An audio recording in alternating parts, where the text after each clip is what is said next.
My dad loved to play golf. He loved everything about the game, and as a child, I tried to get my head around it, but to be honest with you, I really couldn't get there. Now, eventually, when I was working, I learned to play because I didn't want to be that token girl that was out on the golf course at all these fundraisers and wasn't able to kind of provide any good shots for my team, and so I picked it up. And then my husband, Tony, is an avid golfer. Not quite the scratch golfer that he used to be before we had children, but I know he just loves to be out on the course. And I knew if I didn't take up the game that I would eventually become a golf widow in our retirement years. I love the nine and dine. I'm good to play, I would say about 12 holes, and then I'm good to pack it in. But that's not why I'm telling you this story. What I respect most about this game are its nuances, and that this game, above all others and all other sports, really reveals a person's true character, their integrity, their honesty, their sportsmanship, and the way they relate to people. And I just love that part. Now, don't panic. This podcast is not about golf. I wouldn't do that to you, but rather this is really about life lessons learned both off and on the course. Kevin Haime, of all people, has seen all of it. Athlete, teacher, businessman, industry leader, a mentor, a philanthropist, a radio host of 25 years, a husband, and a father. So welcome to Living Your Life with Lianne Laing, the podcast brought to you by Extension Marketing. And as always, for more information, you can always head to extensionmarketing.com. Kev, welcome to the show. It was a really long intro because I joked about the fact that probably that's the only time I'm going to be able to speak, having you here in studio. I'm really excited to have you. Welcome. Thank you. Yeah, it's great to be here. A lot of fun, and I'm excited to talk to you. And as you well know, Tony is one of my best friends in the world. So, and he is passionate about the game. He sure is. He really is. I think I've learned a lot by how he sees the game and how he talks about how he learns about people and the things. I've seen it, right? And I've seen it, and he was really quick with me when I was learning the game, and I'm competitive, right? And I'd get really annoyed and frustrated, and then I wouldn't be fun to golf with. And he's like, That's not what this is about. Yeah, golf is it's like layers, like in an onion or something, and so many people just scratch at that top layer, and it's hard. It's not that easy, and most people go about it the wrong way, in that they just grab someone's clubs and say, hey, let's go play nine and go out for drinks after. And it's like saying, let's grab a guitar or a cello and enjoy that and then go do something. It requires a little bit of an investment. But as Tony's learned, and certainly it's my whole life, really, I bleed golf pretty much since birth. My dad was a pro for 42 years. Right. Because I was going to say, you grew up around this game. Oh, yeah. This was your life, from a very early age. Oh, yeah. One of the first pictures I can ever recall in my life, I'm in a diaper on my parents' bed with a little plastic club, and a hat on. And still wearing the hat. The diapers are long gone for now anyway. But, there are so many elements to it, and you just referenced it there a little bit, Lianne. It really reflects life, its challenges, its integrity and honesty. The difficulties, the game itself, you stand on the first tee and there's all these little hazards in between you and the end, and you've got to manage yourself and your golf ball and your emotions around this piece of terrain, however long you want to do it. And 12 holes sounds like a great length for me, or 9 or 6 or whatever it is. But the game's different. It's different than most games. It's not sneak an elbow in and steal the puck and you're a hero. There's self-ruling done throughout it. There are mental and emotional challenges. It's not all about fitness, but it does have a lot of fitness and strength in the game now. So it's definitely changed. It's got a lot. But what I think is interesting is that you mentioned that you can stand on that first tee and you see all these obstacles. You see everything in front of you, and you can play it incredibly well that first time, but you get back onto that same first tee the next day and you're going to have a completely different experience. Like nothing is ever repeated. Like it's you're never going back and we'll experience it the same. No, there's no boredom in golf. There is giving up if you're not resilient enough to stick with it or don't love it enough, and that's okay.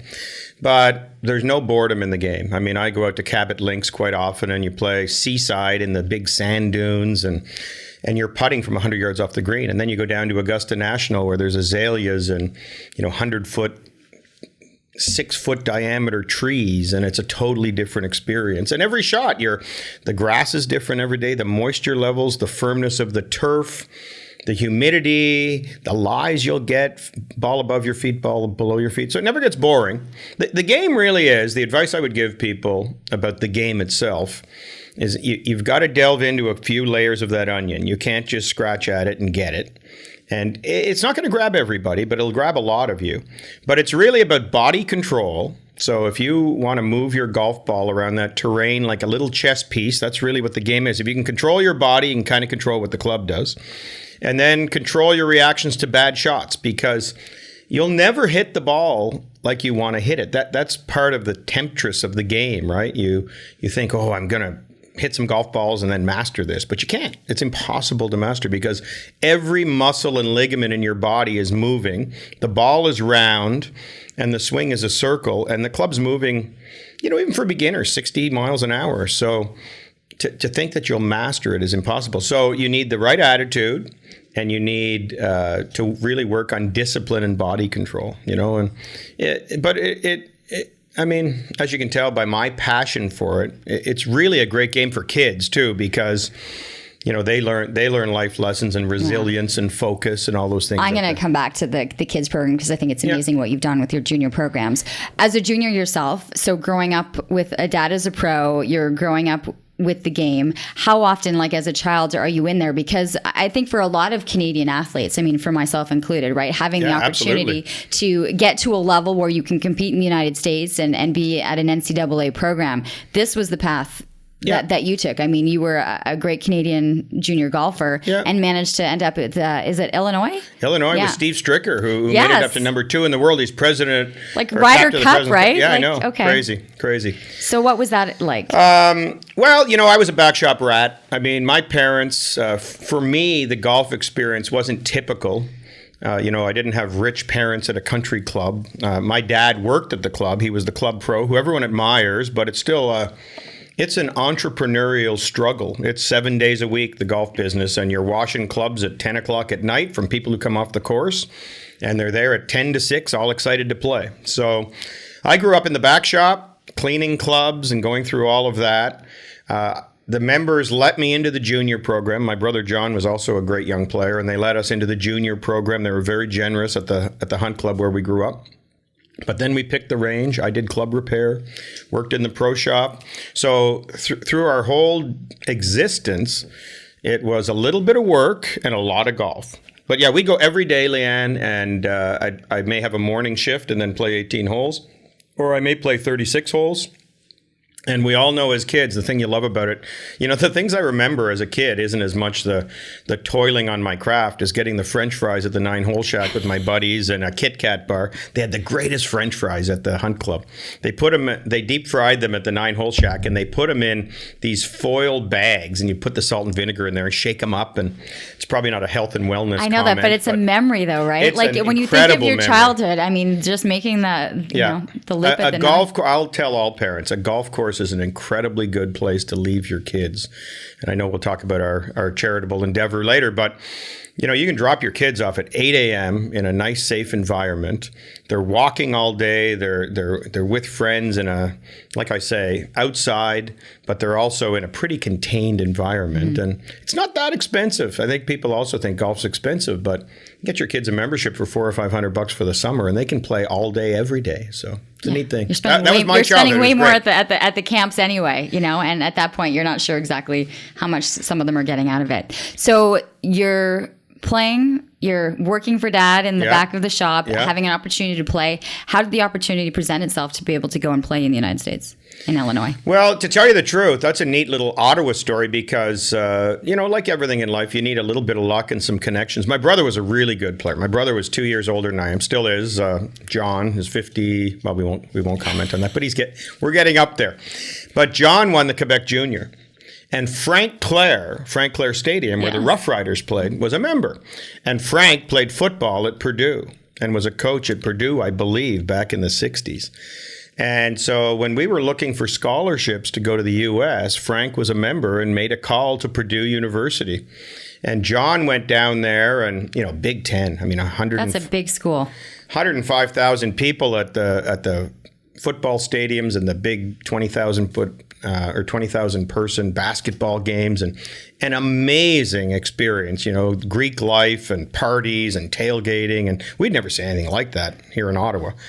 where you might get, 24 people on the sidelines at Carleton University, right? Back in the day. It was Yeah, crazy, yes. right? It was crazy. So anyway, John went down and finished 4th in the Big Ten as a freshman.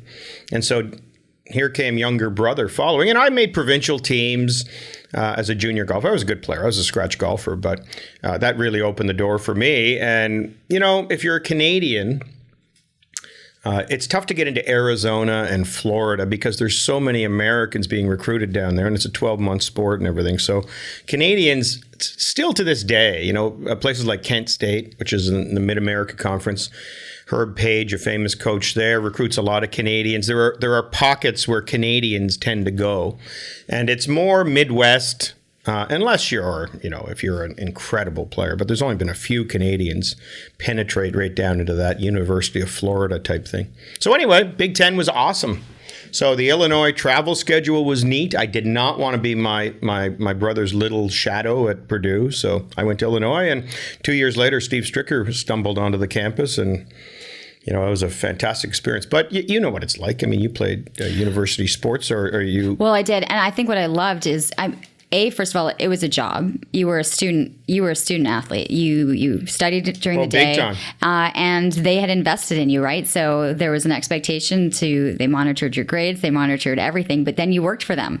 You either worked by training, and then you competed. Like we traveled every weekend during season. But I loved it. It was Penn State, Michigan, exactly LSU, Alabama. Stuff, yeah. I feel like I really got to see a major part of the United States. Granted, it was in a lot of arenas.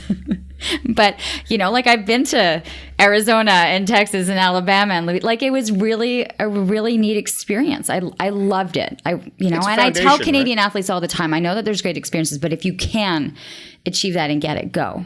Yeah, it's if you get the right coach and the right program and the right facilities and everything, I mean, it's spectacular. It really is the big dollars down there.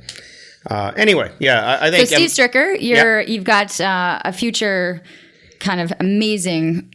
Yeah, didn't know it at the time. I mean, Steve was a little better than we were, but not a lot. He won the Big Tens as a freshman, so you could tell he could play. But Steve was from Edgerton, Wisconsin.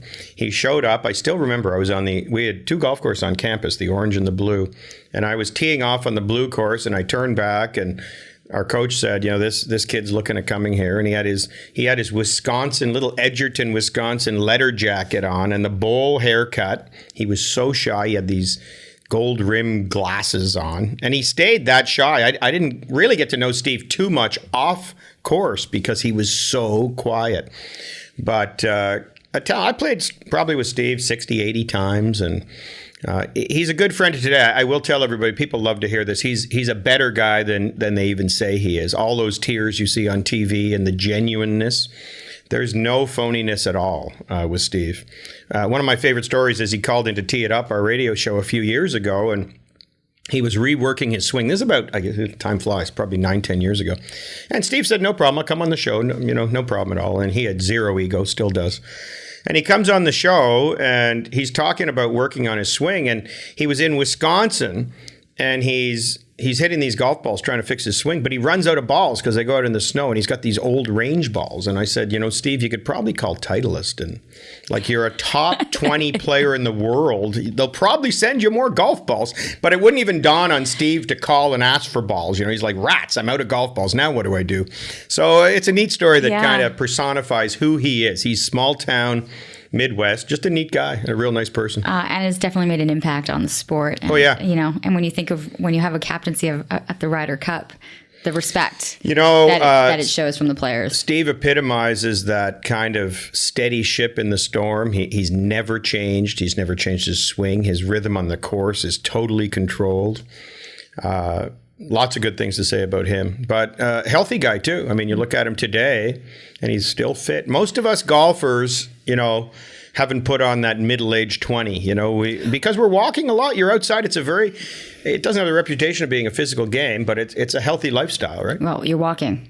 Yeah, you're walking. Walking is the best form of mobility and exercise. That's actually. I went to Royal Montreal on Monday. This Monday, I had an event with a few friends, and We played 36 holes, and my Apple Watch said I was at 27,000 steps at the end of the day. Wow. So when we carried in the morning, we pulled in the afternoon. But, that's a good day's work. And it doesn't feel like a good day's work because you're so obsessed with hitting that darn little ball. But you're tired at the end of the day. It's a good walk. I don't know what that is, 12 miles, 14 miles, something like that. I'll have to have someone calculate the 27,000 steps for sure. You actually graduate with communications. Yeah. Which lent a great hand for your 25 years working in broadcasting also. It really did, Lianne, but I took it because it seemed kind of easy. I got to be honest. I mean, I went to the States as a 19-year-old to play golf, and I didn't want to take engineering or biochemistry or anything. It was all about golf and communications. It was the number one communication school in the U.S. at the time. I know. I kind of stumbled into it. Let's just go there. But was it because you knew that you wanted to come back and stay in the business? No, not at all. Or you just... No, I just thought that seems interesting. I mean, a lot of my teammates were taking, leisure studies, whatever it was, English, stuff. They were all athletes, and there were a couple of them who wanted to take something specific to be a doctor or to be an engineer, but most of them, for the most part, were golfers, and they were there for golf. So I actually had a minor in business, and my major was communications. I never had trouble with school. I was lucky. I was an Ontario scholar. I never studied that hard. But yeah, as it turns out, I mean, the radio show happened out of the business. That was the entrepreneur in me wanting to do a radio show to promote my business. But as it turns out, a lot of those life lessons or those less literal lessons I learned in, interpersonal communications and all those classes I took ended up being great for me. Well, it has been, because you've taken what most people then might just think of going to the golfing range or going to the range or going for lessons, and you built this brand around Kevin Haime. Yeah. I admire it so much, because it could have so easily just been one of the kind of places that you go along the highway that you see there's a range and off you go. But this was something that I think you built. You took it over as the double decker? Well, no, we didn't take it over. I built that one too. We built that. Okay. Those were members of the Hunt Club invested. Jake Dunlop, a lot of people remember that name. Len Potashin, who's a great businessman, regional realty here in Ottawa, and was involved with developing the airport. But growing up, the other thing I'd say to people is, I do not like the Richie Rich country club rules and the jacket and tie in the clubhouse and a lot of the goofiness around our sport. I think it's all got to go. I really do. But being around affluent people, and that's one of the reasons Lisa and I started our initiative, there's opportunities if you use them, right? I had a lot of I've always had self-confidence. I think it started, my dad was the pro at the club. He was the best golfer at the club. So I kind of strutted around a little bit, and then when I was 15, Jim Frisbee Tire, and Dan Donnelly from Donnelly Motors would want to play golf with me because I was a scratch golfer, and then they'd take me in for a Coke into the lounge after, and you were around people who were successful, sharp-witted, and I think it gives you some confidence. And then being successful at a sport, I mean, you're the same. You've done television and everything. Not everybody can jump into that stuff, but I think the sport gave me confidence, and the growing up in the environment gave me confidence. And so I went for it. I mean, as it turns out, I didn't know what the heck I was doing, the development of it, the business end of it. We opened that when I was just 25 years old, and I was kind of a bite off as much as you can and just chew, it was the theory. And, we developed it into a brand. It kind of all came around my playing ability. And that actually mostly is Dean Brown. So Dean with Tony is another one of my great friends. And when we started the golf school, it started as the Double Deck Golf School. And I did the Double Deck thing with a snow owl as the logo, and my 20s marketing brain was around the multiple levels and the snow owl for Canada. But as I was winning golf tournaments, and people were asking me for lessons, and they were getting better. And Dean said, look at Kevin, at the time we had Chuck Brown's here in town, and it was before Golf Town days, and we had, some other smaller ranges. He said, the thing that separates everything from this is your name and your reputation as a player. And so just call it the Kevin Haime Golf Center and the Kevin Haime Golf School. And so we did that. And it's been great. I mean, it's turned into a brand. Lots of sweat equity. Yes. Lots of, you know what it's like. Lots of hours. I would like to bring in that it was the Kevin Haime Golf School with the amazing and talented and pretty much other half of the Lisa Haime that goes with it. So this is where I want, especially for couples or partners who work together or have a business together, the success and how the two of you have worked, because as much as it is you, the person that you see, that you speak to, unless you're doing it, is Lisa. Yeah. And what was that combination? Because you guys were young to be able to start this and be partners in life and partners in business. This podcast is brought to you by Extension Marketing. They are a new breed of marketing agency that acts as your virtual marketing department, designing and implementing cost-effective marketing strategies that will grow your business. I can speak to this personally, as I've been using the Extension Marketing team to help me launch and grow my business. Founder Pat Whalen has been a lifesaver for me, a genuine coach guiding me along the way into uncharted territory. Tell them you're a friend of the show and receive a free 1-hour consultation. Check them out at extensionmarketing.com. Yeah, well, I mean, I love Lisa to death, and I couldn't have done any of it without her, and she is the stable force in it. But I mean, it was such a perfect setup for it. In the end, as I reflect back, she was very good with numbers. She took accounting at Carleton, so we had this kind of golf player personality thing with a communications degree, and then a smart, stable, again, stable through the storm kind of person around with me. And so the combination's been awesome. I'm kind of throwing things against the wall, and she's saying, easy there, big fella. Like, I think this is a better idea. And, so we're a perfect team. And to be honest, I would think of it like you've got kids, you've got divorce, you've got season, you've got weather. So you could have a great year one year, you could have like a ridiculously bad, weather. Like I would think the trials and tribulations that you would have dealt with not only as family but as working this business together, like it was intertwined in everything that you did. That goes back to my parents a little bit though, Lianne, because my mom and dad were a team, right? And Barry Laffin and Liz Laffin at Camelot, and there was a lot of that in the golf business because you were at the job 7 days a week in the summertime, and you had to go out on the course and play, and you wanted someone maybe to watch that cash register and be there. So for whatever reason, there are a lot of couples in the golf business in our last generation, less so now. So I grew up with that, right? That's what I knew. And I'm not so sure Lisa. I don't think Lisa knew exactly what she was getting into, right? You're like, oh, I've been there, done that. But I will say, though, that like everything else, when you see an overnight success or any kind of success story, first of all, golf seems to be glamorous. So people look at me, how many times do you play a week? And I'm like, I have not played in Ottawa this year yet. I've played out at Cabot Links and I've played at Royal Montreal twice, which are both beautiful. I always tell everybody, if I'm going to take time to play, it's got to be a real memorable thing. I haven't been able to play golf once this year in Ottawa, and we're in August.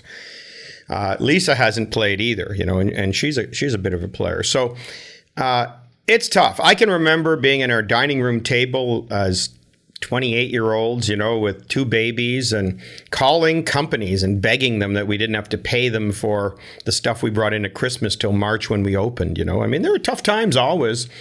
It's a tough business, long hours, like a restaurant, not quite like a bar. It's not 2 a.m, but it's like a restaurant or it's like retail. And we work hard. I mean, one of the answers to success in life is we work hard. We still put in 60, 70-hour weeks in the summertime. I don't know if it's just because I've become more of an entrepreneur in the last year than my media personality days as well. But I started to see all of these graphs, when you look at success and it's always like the iceberg that you see, and the tipping point of what people see of success and money and notoriety. And then the massive chunk of iceberg that's under the water of all the failures, the money issues, the partnerships, the dealings that you have to do. Like there's so much more that happened. There is. Below the surface to be able to even have that bit of success on the top. Yeah, and to be honest, just like golf, I mean, just like life, you get in what you put into it, get out what you put into it. So, if a person's lucky and they open the doors to a store and it's a booming success immediately, they may squander it because it came too easily, right? I think there's, like there is for a round of golf, the difficulty, the focus, and the resilience there is in life. If you work hard for something, and you have to continue to work hard for it, you stay focused. If you stumble into a bunch of money and kind of, we all know the stories. And sometimes that happens in the second generation or the third generation in a family too, right? So Hard work works would be what I would say. And even that's physical. I'm on my feet. You know, I've given probably, I'd hate to say it, this is our 30th year in business. So 500 lessons a year for 30 years, 15,000 lessons. We're on our feet most days from 9 a.m. until about 8 p.m., in the summertime. It's crazy. Lisa gets to sit, a lot of paperwork at the computer screen. But it's an active lifestyle at our golf center. You're out and about and talking to people and moving and swinging. Well, and you've always been that people person. I think it's the personality, right? The success that you've had, but also the personality that draws people in. But with that being said, I mean, while it's under the Kevin Haime branding, there's been so much expansion. It's almost like you're constantly looking to stay a step ahead of every we innovate event, right? We don't expand, we innovate. And I think people who are business people or entrepreneurs need to understand that just because you have success right now, you've always been like, okay, we're doing it, we're okay right now. What do we need to do so that 2 years down the road we're already where we need to be? We've stayed in our lane really well. Again, reflection's great, 2020 vision looking back, but I don't know how many of my friends have expanded and tried to do something, and they're successful at owning a whatever type of store, and then they get into buying condos, and then they do something else, and then they lose it all somehow, right? We've stayed in our lane. We know what we know, and we work really hard at it. So that's been important. And we understand it. We have to innovate. It might sound a little hokey, but every year I go down to the PGA of America Golf Show in Orlando. And I've done that since my dad brought me. I mean, he was at the Hunt Club. That's how I learned, right? I'd trail him around in the aisles at the golf show. And when I say golf show, I'm not talking at I'm not talking at Lansdowne Park in the Cattle Castle. We're talking about, you can... world renowned. I mean, it's monstrous. Yeah, the size Orange of County it. Convention Center. You can lay the Empire State Building down in it. It's something like 27 miles if you walk every mile and every nook of it to do the show. So it's a 4-day show. Really impressive. Anyway, every year we go down to that. So you see the latest and greatest. But also, we've always stayed at Disney World. I mean, I can remember in 1971, when Disney World started, my parents, we used to go to Daytona Beach. And my parents had no money when we were young kids. We'd stay at Daytona Beach, and they'd rent a little crappy little place for like $100 for the month. And my mom would go out to... not Walmart at the time, but a place like that, and buy a little bath mat and a couple of candles to make it kind of homey. And we thought it was heaven. I mean, I thought it was just fantastic.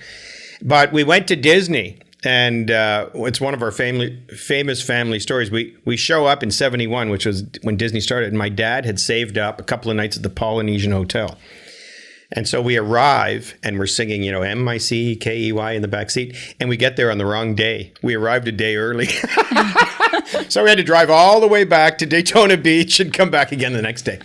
But anyway, funny little story. But since then, and I was 7 at the time, we've been going to Disney World. So Lisa and I always go to the show, and we bring the kids, and the connection to the business being around a place like that. I mean, talk about customer service, talk about branding, talk about smart, talk about innovative, talk about clean, talk about dynamic, And it's not that I don't wear my Prince Charming outfit on Halloween. I mean, I haven't drank the Kool-Aid, but as a business, it's incredible.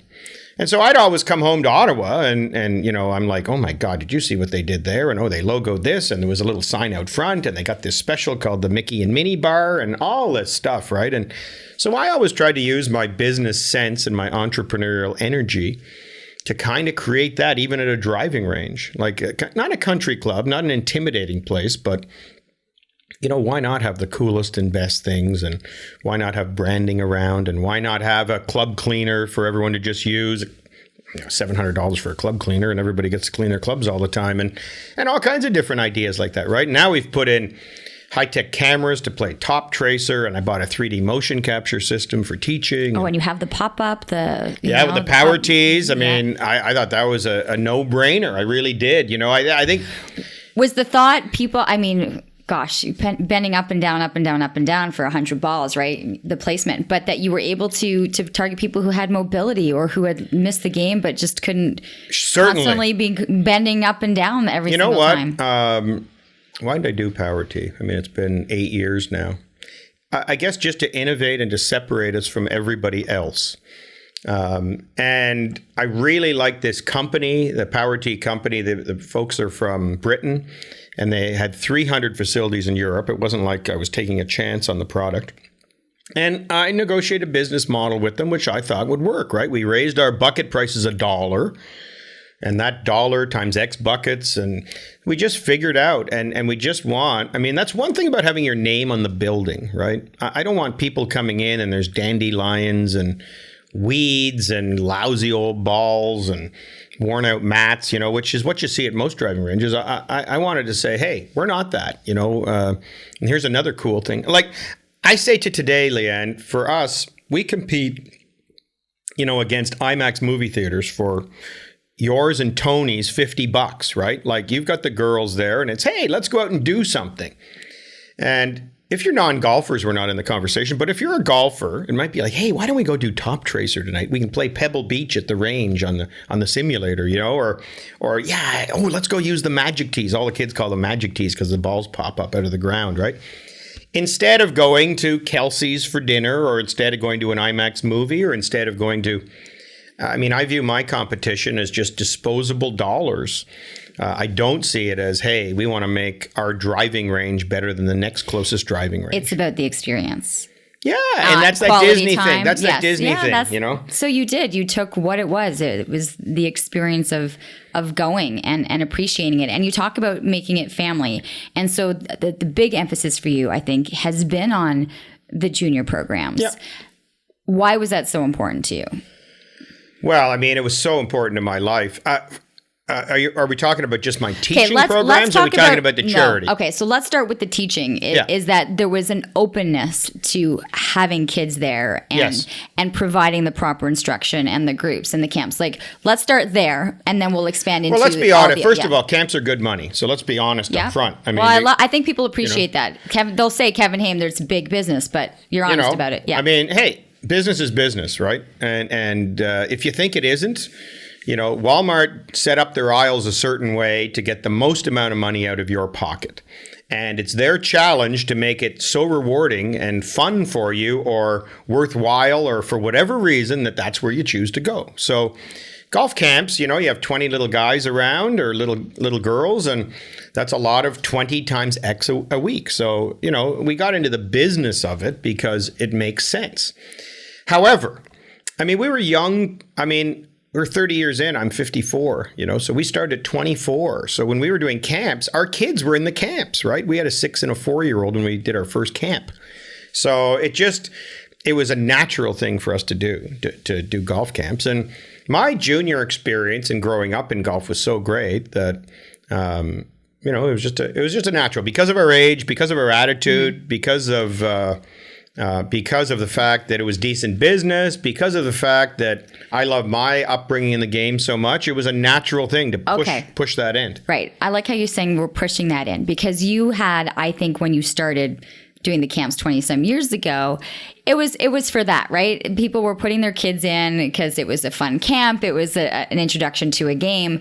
Whereas now you see parents putting their children into this sport with their retirement fund in their thought process, right? It's a whole different thing. It is a very different thing as to reasoning behind why people are choosing certain sports, or what the expectations are when they bring a young child to your center, going, make them a star, you know? Yeah, well, they're different things. So the golf camp is still gummy worms and having fun, right? That's still fun. But we do a lot of elite coaching. Grace St. Germain was one of my clients. She won national championships, and we've got provincial championships, and we've got top players. We just had our Kevin Haime Junior Masters, our 8th annual, and one of the young kids, Alex Breesbar, who I coached, at 69 and won the tournament. And how old is that? How old is he? He's 17. He's heading off on a scholarship for sure. And he's been in our golf initiative as well. So that's a special win. But yeah, we coach a lot of kids.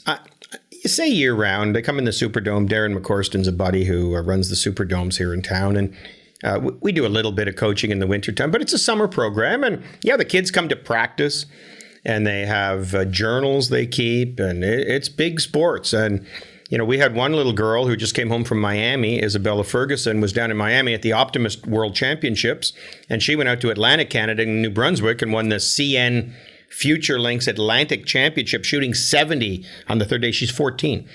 So golf is also that now, right? It's camps, but it's also... Are they loving it? The kids that are playing at this level? Well, I try to make sure they are.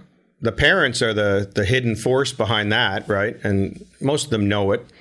I'm very blunt as a person, and I'm very blunt with the parents, right? If they step out of bounds, and I let them know right away. But it is tough. You know what it's like. I mean, you're involved with gymnastics to this day, and sometimes it's the parents pushing too hard. And my brother has this great thing he calls the minivan prison, when the kids are going home and they're forlornly looking out of the window as the parents are berating them about the putt they missed or whatever, right? So you got to watch the parenting. I mean, the key is that they continue to love it, but it is high stakes. I mean, these kids want scholarships and they want the experience you and I had, and that's going to lead to pressure and nerves and anxiety. There's no avoiding it. It's the real world. A lot of people will protect their kids, right? It's like two different camps. Yeah, that's a whole right? podcast. Because that's a whole podcast, that one. Oh, boy. I'll save that one right now. What you had mentioned, though, is the ability for these kids or parents putting them into this. Yeah. What you have created with your junior program, or with the kids that you're offering them the opportunity to come to the courses who otherwise wouldn't be able to afford it, don't come from the means that we were talking about earlier. Yeah. How did this program come into play? Well, okay. They take the kids to the course. It's called the Kevin Haime Junior Golf Initiative. And what happened was the people at Club Link we've been doing it 12 years, so 13 years ago, approached me. And I know everybody in golf because my dad was a national pro of the year and in it for 41 years. And then I played well, had a reputation as a player, and then the business. And so the Haime name is pretty much known coast to coast. And Club Link had Jason Spezza at the time doing a tournament out at Greyhawk. And again, golf tournaments are business for golf courses. They make money off these things. So they approached me and said, look, we don't have a West End high-profile event. Can we use your radio show as the platform and put your face on this event? And if you do it, you can pick the charity. I said, well, I guess, seemed kind of like I'm always looking for neat, innovative things. And it's marketing, right? The such and such Kevin Haime tournament and all this stuff. So I said, sure, okay. And then I talked to Lisa, and we've been so lucky. Both my parents are alive. At the time, I think Lisa and I had 3 of our 4 grandparents still alive. So I didn't have that kidney foundation. I didn't have anything that was so close to me. So I said to Lisa, the greatest thing in my life was growing up at the Hunt Club, getting that self-confidence to go up and end up where I am. So why don't we take these passionate little golf freaks, who are at these little courses with dandelions in the bunkers, and why don't we buy them memberships at country clubs and give them that safe experience where they can work on their dreams from a physical standpoint, but also what I now understand to be all those other emotional elements of the self-confidence and all of that stuff, right? Introduce them to that whole part of the world that they may not have ever seen yet, right? So, and that, some people might listen to that and say, well, there's nothing better about affluent people than non-affluent people, but you're giving kids opportunities, right? You're putting them in a safe environment with great course conditions so they can really chase their skills.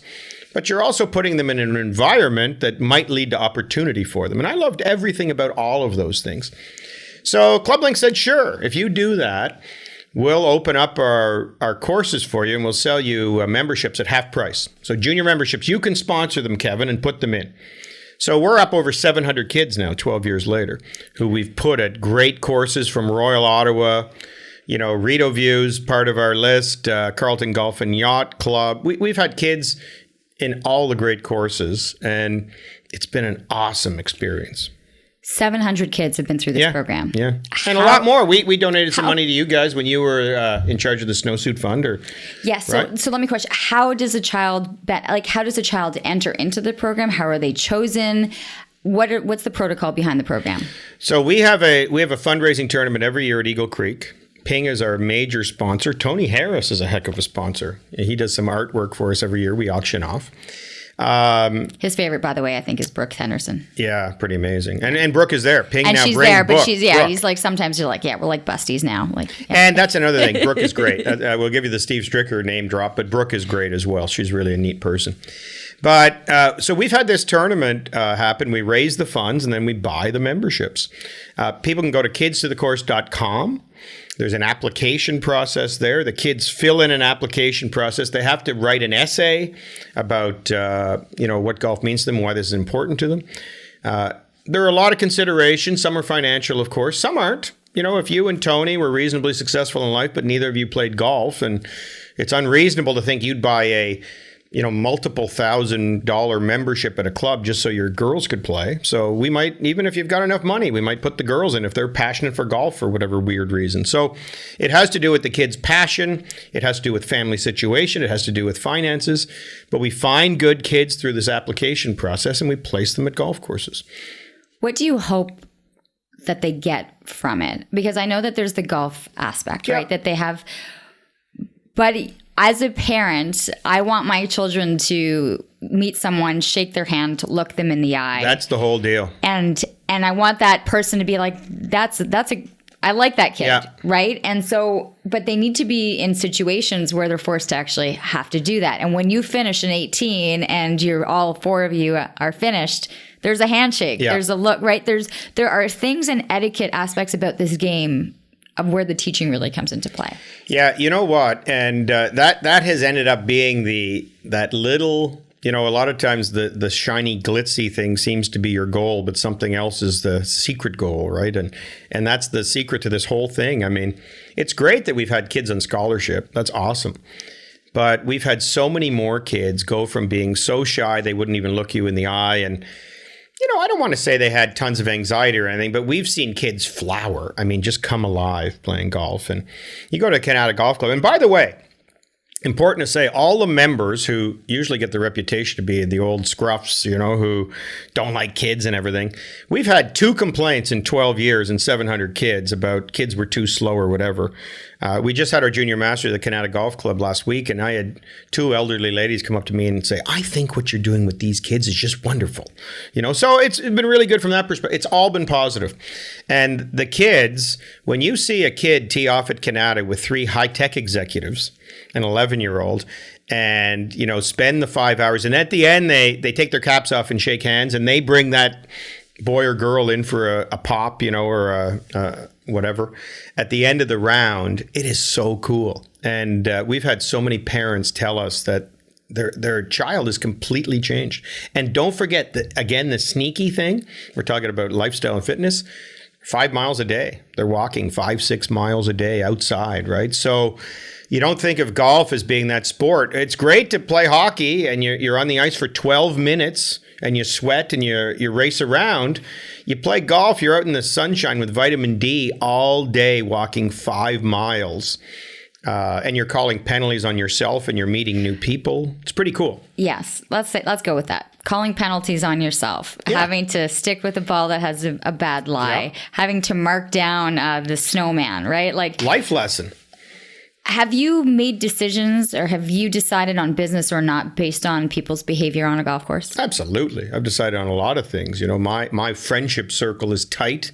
I work long hours, and when you play golf with someone, in about 3 holes what that person is like. It is staggeringly obvious.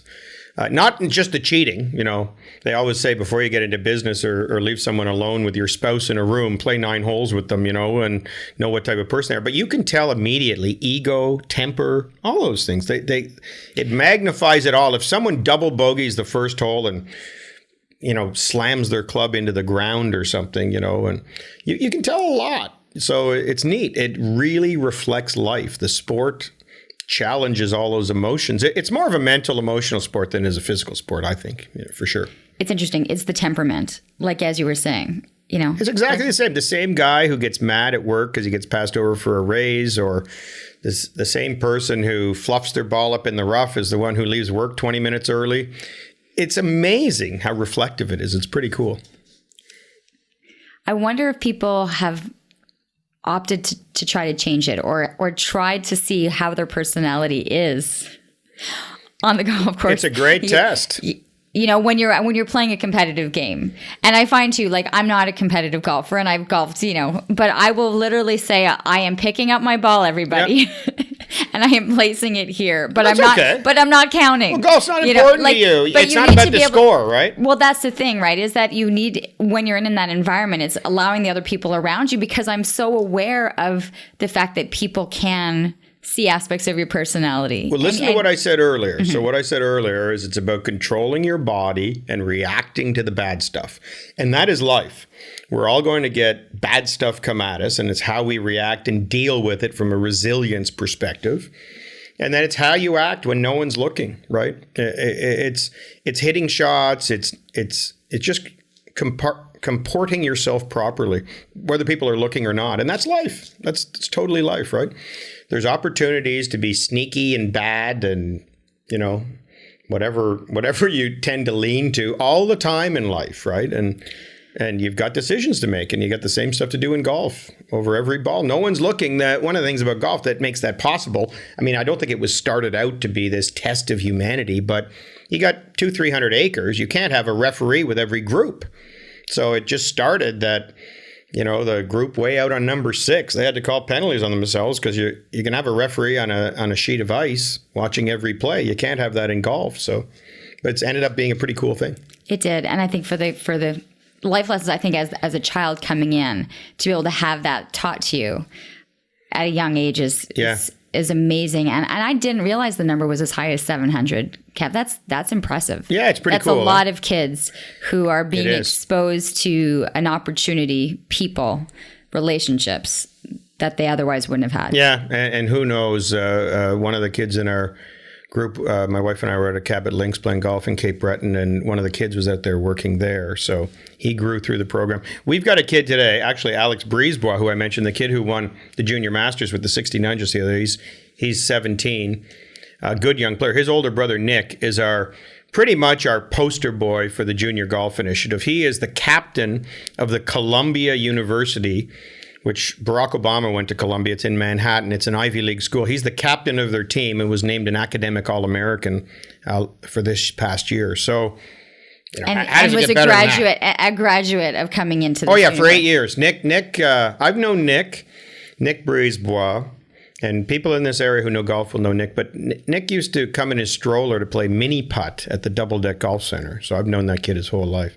And love golf, but look what he's done with his golf. I mean, that guy is going to buy and sell us and maybe put a stint in my heart in 15 more years, right? This guy is going to be something special. And there's a lot of kids out of those 700. We've had 2 incidences in 12 years with problems with kids. That's it. And one of the things we do, which is neat, we have a little tour school, we call it, with them. And we tell them they got to take their hats off in the clubhouse. The hats have to stay on forwards outside. They can't go on backwards. They have to keep their shirts tucked in. And we really emphasize that it's upon them that the next 700 kids, how they behave. The Royal Ottawa might say, we don't want any more of your kids. We got a complaint about one of your kids last year. So we're that close to losing a partnership with one of these golf clubs. So those kids really know it and understand it. We've had 2 things happen. One, and they're both kind of funny. One young fella, and now we give a social media lesson, but he said, the course I'm at is in crappy shape this year. # overrated. That did not go well. So we had a little meeting about that one. And unfortunately, he lost his membership because we want to teach them life lessons. So that was just a mistake, but that mistake has led to 500 more kids since understanding. Be careful on social media. And the other one was a little guy bought a Scotty Cameron putter and something else in the pro shop with his account, right? So mom got a bill for $800 and we had to deal with that one. But awesome. But those are the only things that have ever happened. We've never had another situation, which is great. Right. But you have had kids go on to university, academics, kids who weren't doing well academically, now flourishing, based on that. That really is amazing. Do you find that would want to be one of you have this amazing business and eventually your sons are going to kind of take over. Yep. This program, though, remains one of your biggest legacies of what you've been able to do. I think so, yeah. Again, we didn't plan it. A lot of things you don't plan. You come up with ideas, and some are good and some aren't. For me, I think it's probably the most important thing we do. You realize that when you get to a certain age, I'm at the age now. I mean, I was full of blank and blank when I was 20. I just wanted full steam ahead. Let's build an empire here. Once you hit 50, I think you can see the end of the runway a bit. I mean, I don't want to be melodramatic. I hope the runway is 50 years long, but once you turn 50, you can see. And I wanted to leave. I think it's important to give back. Why not? Like, I got a great life. I'm a golf pro. I travel the world. We've done decently financially. We haven't done, probably everyone listening probably thinks we have way more money than we do because it's a high profile thing, but we've done well. We're really comfortable. And why not give back to kids? Kids will not let you down. You give a kid an opportunity, he will rarely let you down, or she. So I have a couple minutes to go, so I want to just say I know, we could talk forever, Lianne. Well, I know that, but I had to you just saw me look down. I'm like, okay, I just looked at my clock. How much time do I have? Where do you see things going? I know now, as you've got a radio show that people know to kind of come in and check in. You've got segments on the show that we were talking about, what's in the bag, creating a bag from putter to every single club that's in there. You've been able to market and do shows based on every aspect of the game. Yep. Where do you go from here? As you were saying, you're on the other side, you can see the runway. Yeah.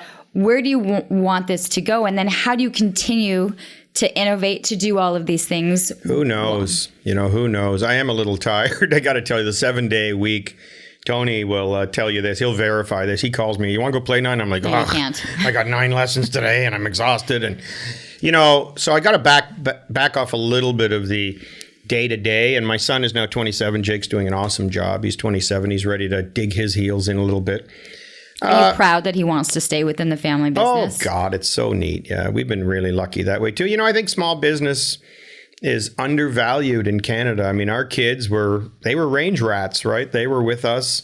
We go to work in the morning. They play swords on the maintenance road. I mean, they were with us all the time. But when a family is together, so we've had no troubles with our kids. And Jake is passionate and totally into it, as I was after I grew up in my dad's back shop.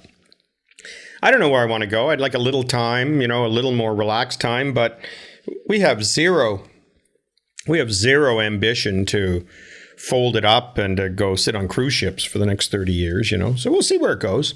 I'm also not, Lianne, I don't think I'm driven to make this the biggest charity in the world and bring it across Canada.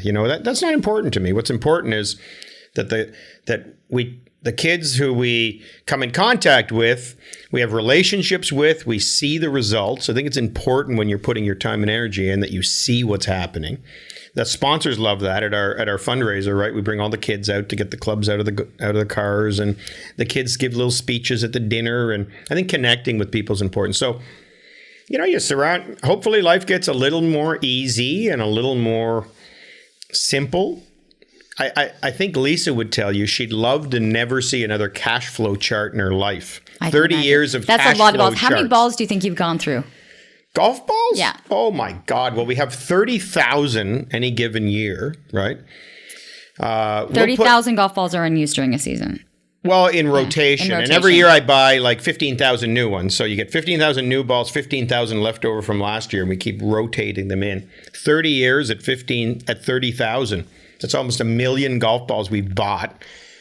We'll have 200-300 people a day, 100 balls in a bucket. I guess you can do the math, but that's a lot of bucketing and a lot of picking up golf balls. It's more that there's a reason why there's constantly someone out there in that fenced-in little tractor trying not to get hit with golf balls. Maybe that's some subconscious power T thing. I'm like, I'm not bending over again. To be able to do that. Oh gosh, that's funny. Okay, but it is seasonal. Like, I mean, I know that you have the heaters and you can do things, but you're not going through that many people in mid-December and January. No, we've got 150 days of hell, we say. You Yeah. know, we've got March, April, May, June, July are pretty tough. We just turned the corner here. It's August 6th, I think, as we speak. And, you know, for us, October, November, December, January, February are certainly nicer. Now, here's the problem. I've created a monster. So the branding, which is so great, and the Kevin Haime, I get emails every day. Where should I play golf in Myrtle Beach? And hey, my friend hit 3 off the tee, but he hit the out of bounds peg. What's the ruling? And, you know, we get a lot of contact with people constantly. So we started in 1989, all right? the internet was invented in 1994. So when we opened, Lisa and I used to pull a chain across Double Deck's laneway, and we'd go home at the end of November, and we would literally watch VCR movies till March and kind of reboot, right? We could reboot. Now it's so busy. I mean, we're teaching in the Superdomes in the winter. I'm doing the radio show year round. We're doing all kinds of social media stuff. We're doing our buying.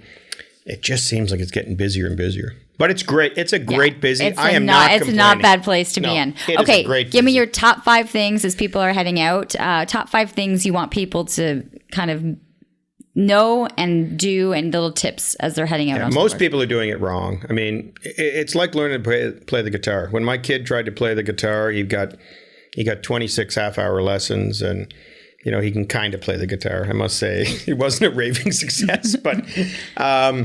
You got to take some lessons. You got to understand the game, and you got to be willing.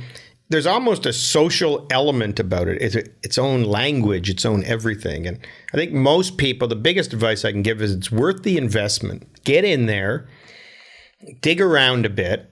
And if you don't like it, I have no problem with that. I'm not one of these guys who's going to say everybody has to play golf.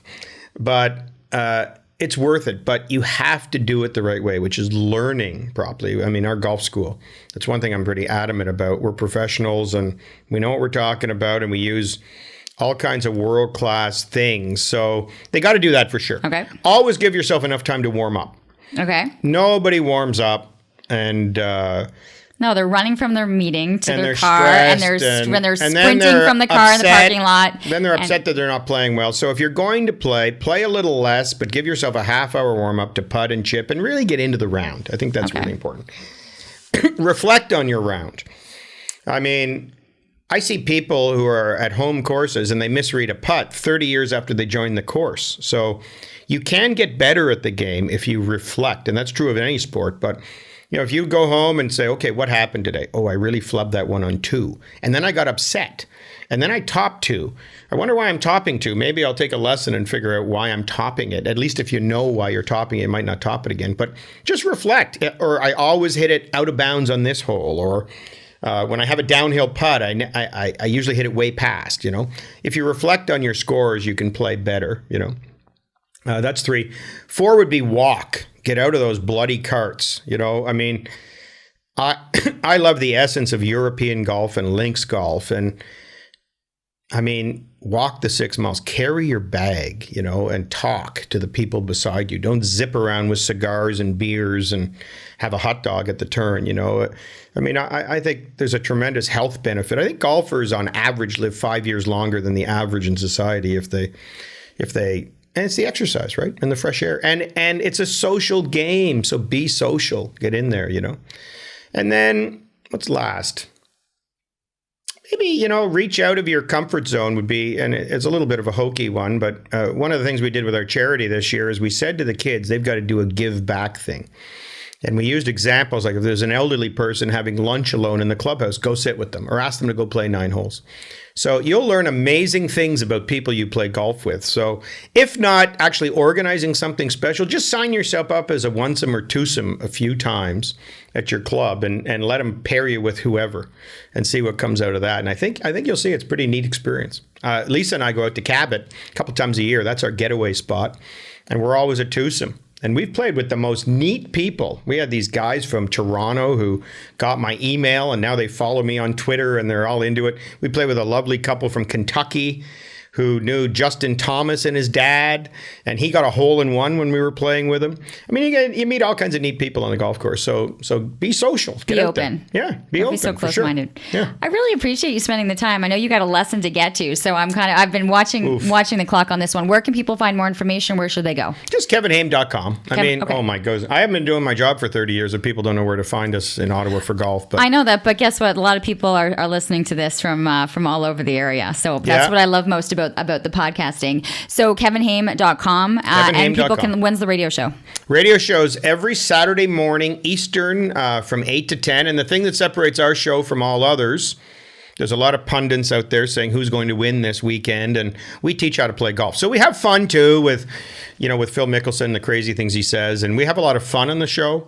But I always remember, and the general man, you remember Mark Mayhew? Yeah. Remember Mark? Okay. He was a quirky guy, but he was a real smart guy. And Mark is the guy who gave me my start in radio.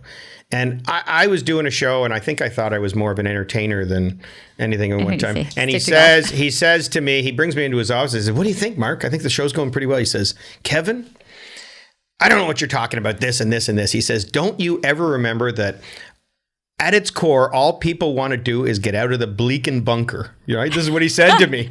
And so I was like, noted. And I've never forgotten that. In the end, people just want to be able to get out of the bunker. So we teach a lot. All right. That's on TSN 1200. Yeah.